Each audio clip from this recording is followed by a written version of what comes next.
বিশ্বের জনপ্রিয় ও অস্কারজয়ী হলিউড অভিনেত্রী অ্যাঞ্জেলিনা জোলি সম্প্রতি যুক্তরাষ্ট্রের রাজনৈতিক ও সামাজিক পরিস্থিতি নিয়ে গভীর উদ্বেগ প্রকাশ করেছেন।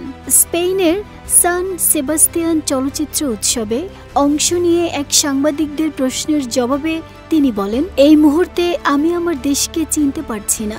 এখনকার মার্কিন যুক্তরাষ্ট্র আমার দেশ হতে পারে না।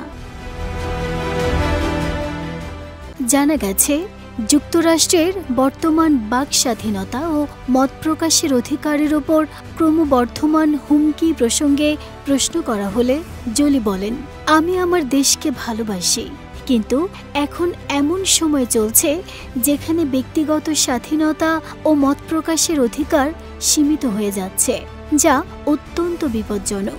আমাদের এখন অত্যন্ত সতর্ক থাকতে হবে এবং মেপে কথা বলতে হবে।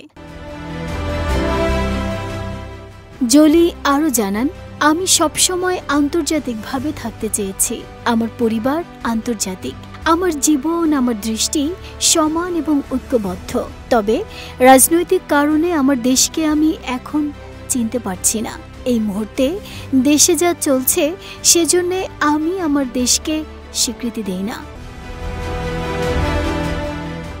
এদিকে জোলির এই মন্তব্য এসেছে এমন এক সময়ে যখন যুক্তরাষ্ট্রের বাক স্বাধীনতা নিয়ে বিতর্ক তীব্র হচ্ছে। ডিজনির মালিকানাধীন ABC চ্যানেল অনির্দিষ্টকালের জন্য জনপ্রিয় late night talk show Jimmy Kimmel Live বন্ধ ঘোষণা করেছে।